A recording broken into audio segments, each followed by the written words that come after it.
पहा नवीन एपिसोड्स एकदम add free.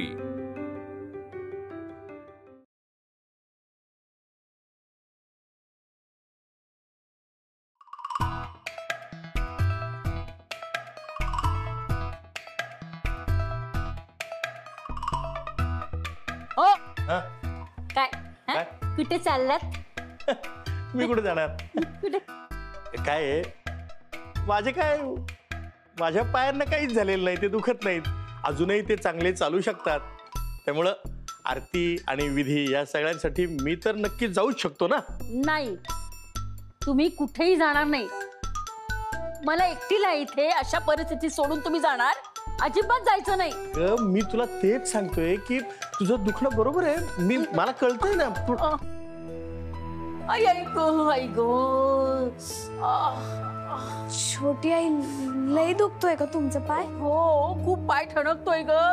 अगं मी चालण्याचा प्रयत्न केला ग, पण जरा सुद्धा उभं सुद्धा राहता येत नाहीये मला। आई गो,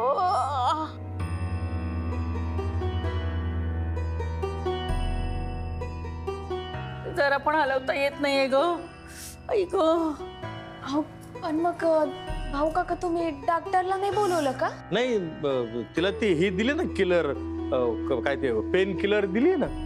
हो दिली ना पेन किलर। यांना कुठे माझं काय आहे? त्यांचं सगळं लक्ष बाहेर काय चाललंय त्यात आहे। त्यांना माझ्या जवळ नाही थांबायचं, बाहेर जायचंय। यांना कुठे काय?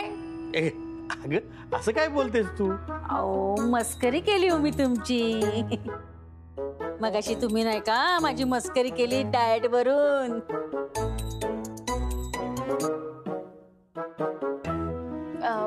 बरं तुम्ही काळजी घ्या, शेवटी तब्येत महत्वाची ना। हो आई गो। भाऊ काका, तुम्हाला डोळ्यावर काही लागलंय का? डोळ्याला? नाही, या बाजूला।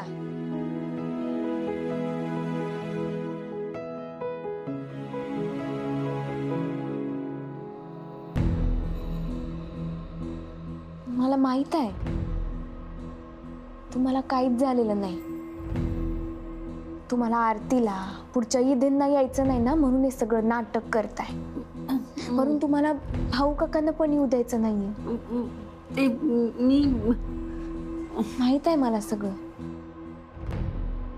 काय काय काय कान गोष्टी चालल्या तुमच्या? मी तेच त्यांना सांगत होते की कोण काय म्हणन याचा अजिबात विचार करू नका ना, आराम करा। भाऊ काका, इथं तुम्ही त्यांच्या जवळच थांबा। या परिस्थितीत आपला माणूस आपल्या जवळ असावा असं लय वाटतं। हो, त्या हाती लय हळवे आहेत। अहो, मी आजारी असते, छोटे मालक माझ्याजवळून उठून गेले असते का? माझ्या जवळच थांबले असते ना। अगं तुमचं नवीन नवीन लग्न झालंय म्हणजे? असं करो, तुम्ही जा, आम्ही इथूनच आरती करतो आणि आम्ही दोघंही इथूनच तुला साथ देतो। चालेल, येते।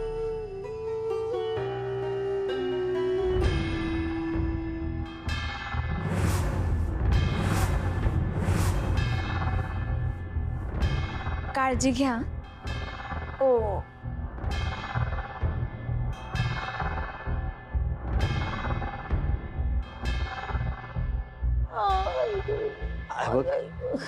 फार दुखत नसेल ना तर एवढी काळजी करू नको ग तू।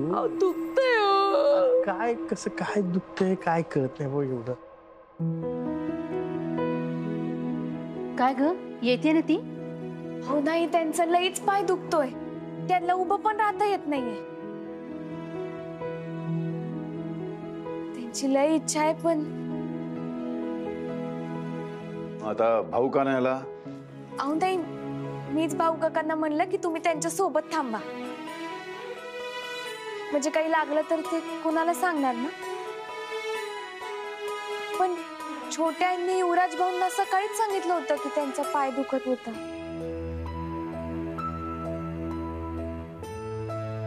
हो, म्हणजे माझ्या लक्षात नव्हतं।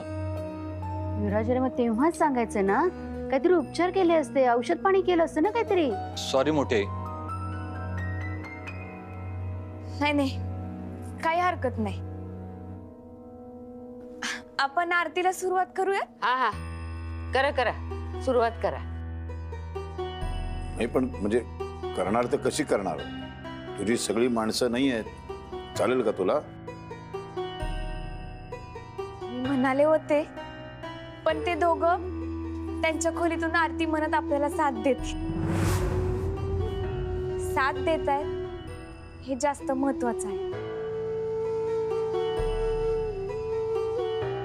ये मुक्ता, आरती करून घ्या. अजून बरंच आवरायचंय ना.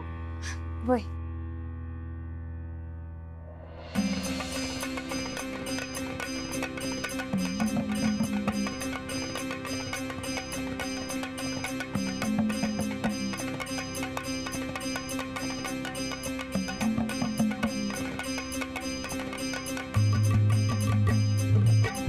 आई राजा उध उध सदानंदाचा उध उध.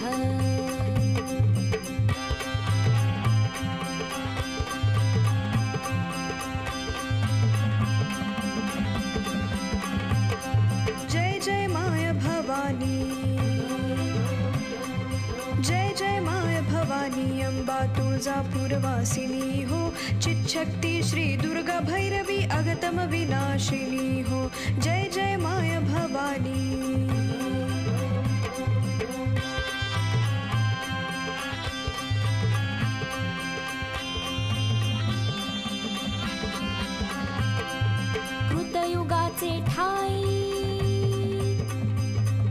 कृतयुगाचे ठाई दैत्य महिषासुर प्रगटला हो.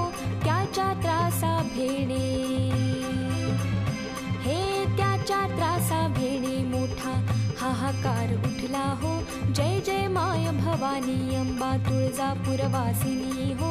चिच्छक्ती श्री दुर्गा भैरवी अगतम विनाशिनी हो. जय जय माय भवानी.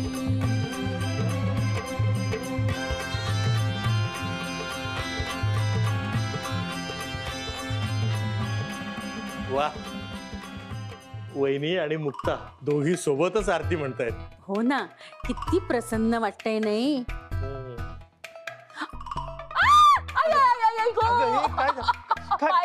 गेलं माझं. ऐक कशाला उठतेस? हो, माझ्या लक्षातच नाही राहिले हो. आरतीमध्ये एवढी तल्लीन झाले ना की मी उठून चालू पडायला लागले हो. बरं झालं तुम्ही होतात म्हणून, नाही तर मी पडले असते. पाय दुखावला असता ना हो माझा. कशी पडशील? म्हणून म्हणत होते मी, अशा वेळेला ना कुणीतरी आपलं माणूस जवळ असायला हवं.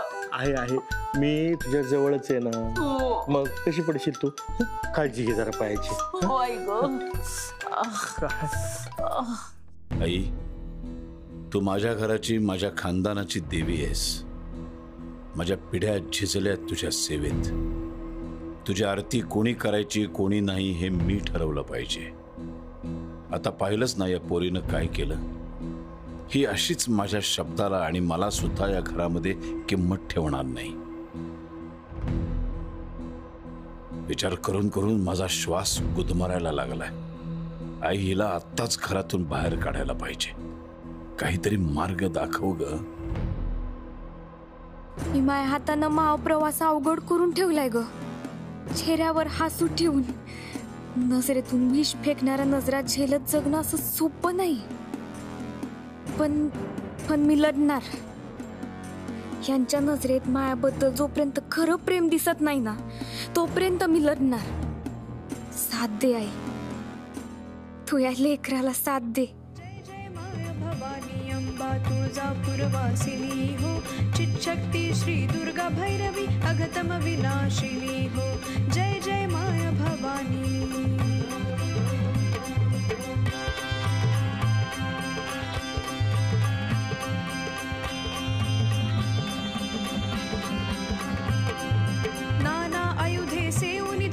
अष्टभुजावतार हो. आउट कोटीचा मुंडा घेऊन सांगाते हो. सिंहारूढ होऊन केला दैत्याचा संहार हो. हेल्याच्या रूपाने पळता झाला महिषासूर हो. ते काळी शस्त्राने उडवून दिले त्यांचे शिर हो. जय जयकारे सुरवर करीती हो.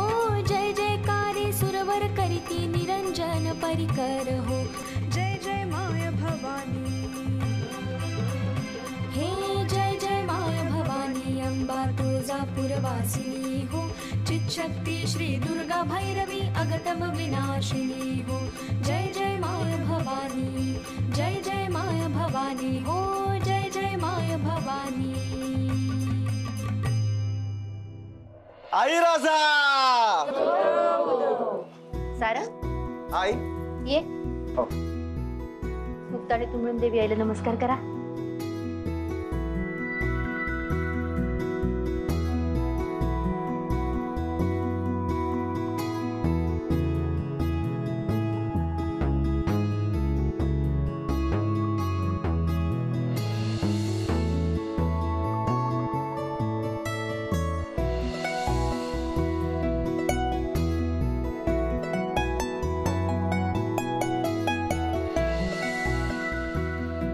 किती वेळा वागतायत मुलं। चला चला आता पुढच्या कार्यक्रमाला सुरुवात करूया ना, अंगठी शोधायचा कार्यक्रम आहे। हो हो हो चालेल चालेल। एक मिनिट, मला जरा बोलायचंय।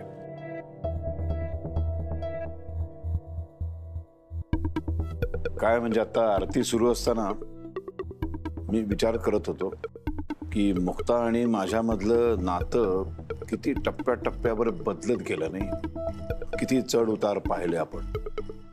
आणि माझ्या असं लक्षात आलं की उगीच इतक्या गुणी मुलीचा मी द्वेष करत राहिलो। काय एवढा द्वेष केला माझं मलाच माहित नाही, पण नशीब मी त्यातनं बाहेर आलो, नाहीतर माझ्या एवढा दुर्भागी माणूस दुसरा कोणी नसता। दादा आता आजपासून मुक्ताचं या घरामध्ये एक नवीन आयुष्य सुरू होतंय। तिचं जसं तुमच्या सगळ्यांबरोबर एक नातं आहे तसं तिचं माझ्याबरोबर पण एक नातं आहे, आणि ते नातं आणखीन चांगलं व्हावं, वृद्धिंगत व्हावं, मजबूत व्हावं म्हणून मला जरा तुमच्या सगळ्यांची हरकत नसेल तर मुक्ताशी एकटीशी बोलायचंय।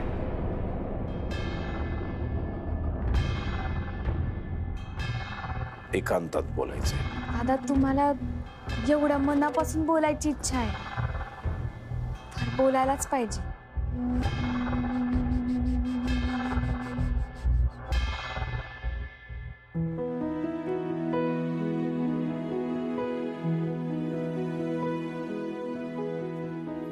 दादा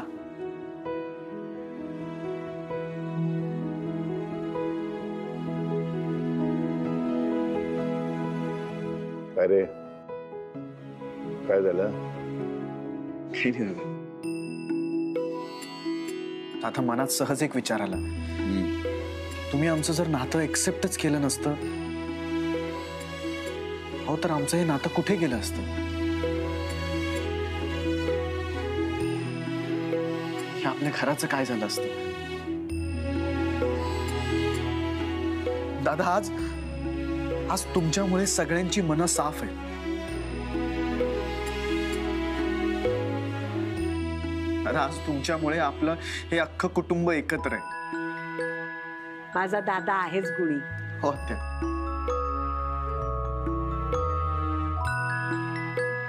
दादा थँक्यू।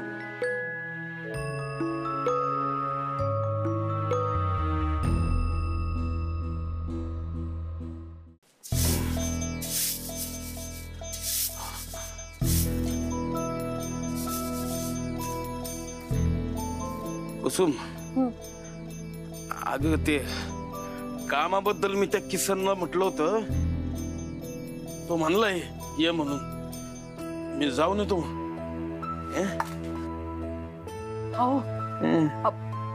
तुम्हाला जमन का? मग सगळं जमतंय, संबळ तर वाजवू शकत नाही आणि घरात बसून जमणार आहे का कुसुम? आपण सगळ्यांनीच बाहेर कुठं कुठं काय ना काय काम केलं तर होईल ना। सगळ्यांचाच हातभार लागला तर जास्तीचे पैसे भेटतील। मुक्ताचा विचार पण येणार नाही डोक्यात। तुम्ही घ्या का मग? अण्णा अहो ते झाडू बनवायचं काम भेटणार होतं ना, त्याचं काय झालं? अगं त्या शेटला भेटायला चाललोय मी।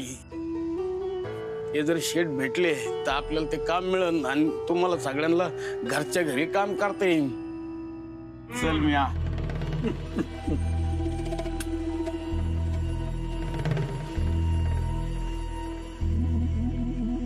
आलं निर्लज्ज सांड सकाळ सकाळ आपलं थोबाड घेऊन दारात आलं.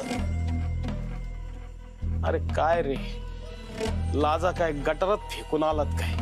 तो लाजू लाजू झाला, तो खाजू खाजूच मेला. ए लाजा आम्ही नाही, तुम्ही सोडले आहे. दागिन्याचे पैसे द्यायचं नावच घ्याय ना तुम्ही. दागिन्यांचे पैसे?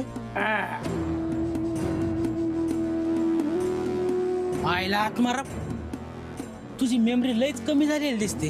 हा काय कर, रोज जरा जरा बदाम खात जा भिजवून. मी दिले त्या सोनाराला पैसे.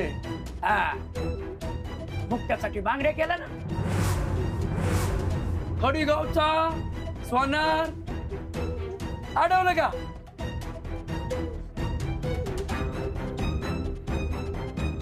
आठवलं?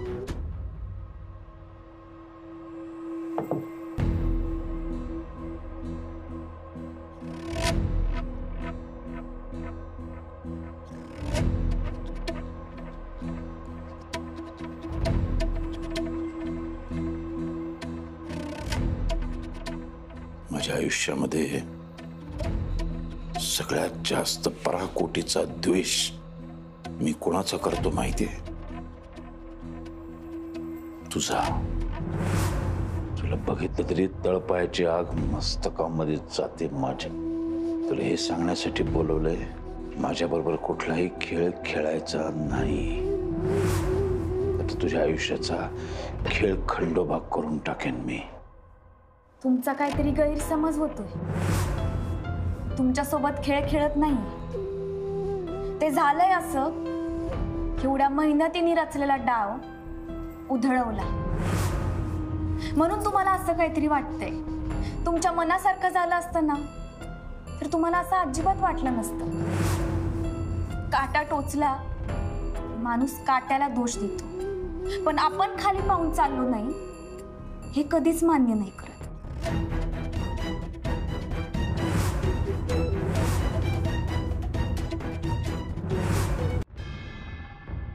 देवी आईचे भक्त आहात ना तुम्ही? आणि एका स्त्रीवर हात उघडताय. देवी आईचा भक्त आहे याची आठवण करून द्यायची गरज नाहीये मला. माझं अख्खं आयुष्य गेलंय देवी आईची सेवा करण्यामध्ये. रोज सकाळ संध्याकाळ पूजा करतो मी तिची. मी तिचा भक्त आहे हे तू मला आठवण करून द्यायची गरज नाही, कळलं? सगळं बघते ती, सगळं माहिती तिला. मला काय हवं नको, मला काय आवडतं, मला काय आवडत नाही. तू या घरामध्ये आलेली मला अजिबात आवडलेलं नाहीये हे देवी आईला माहिती आहे. घुसखोरी केलीस तू इथे येऊन, वाटोळ केलंस तू आमच्या खानदानाचं, हे सगळं देवी आई ओळखून आहे. खोटं नाटक करत इथे घुसलीस. संबळ वाजवण्याच्या कारणानं इथे घुसलीस आणि आमची सून होण्याची स्वप्न बघितलीस हे काय देवी आईला माहित नाही? तुला काय वाटलं देवी आई एक स्त्री आहे म्हणून तुला पाठीशी घालील? तू तिच्या पाठीशी लपून तुझी पाप लपू शकशील असं वाटलं तुला? माझ्या पोराला, बिचाऱ्या माझ्या सारंगला प्रेमाच्या जाळ्यात ओढलंस का तू? भुरळ घातलीस त्याला आणि तो मूर्ख फसला तुझ्या जाळ्यात. त्याची बायको म्हणून आमच्या घरामध्ये घुसलीस तू. अधिकार गाजवायचा प्रयत्न करतेस तू. आमची सगळी नाती कोलमडून टाकलीस तू. ती गोष्ट लक्षात ठेव. हे जे सात्विकपणाचं नाटक करतेस ना, ढोंग करतेस, बाकी कोणाला कळत नसेल, मला बरोबर कळतं. तुझ्यामुळं आमचं घर विस्कटलंय. सगळी नाती संपत चालली आहेत. तुला जर खरंच या घराची काही पडली असती ना तर तू हे घर सोडून कायमची निघून गेली असतेस. मी तुम्हाला बस, एक शब्दही बोलू नकोस. विषारी नागिण आहेस तू, विषारी नागिण. सहन होत नाही मला तुझं माझ्या घरामध्ये असणं. हे घर, या घराच्या भिंती मी माझ्या घामाने, माझ्या रक्ताने उभ्या केल्या आहेत. इतक्या वर्षांची मेहनत आहे त्याच्या पाठीमाग. या घरातल्या संस्कारांना एक शिस्तीची जोड आहे. माझ्या मध्ये यायचं नाही हा. माझं घर आणि माझ्यामध्ये तू जर आलीस तर तुझं सगळं खानदान, तुझं सगळं कुटुंब, सगळे नातेवाईक संपून टाकेन मी. लक्षात ठेव.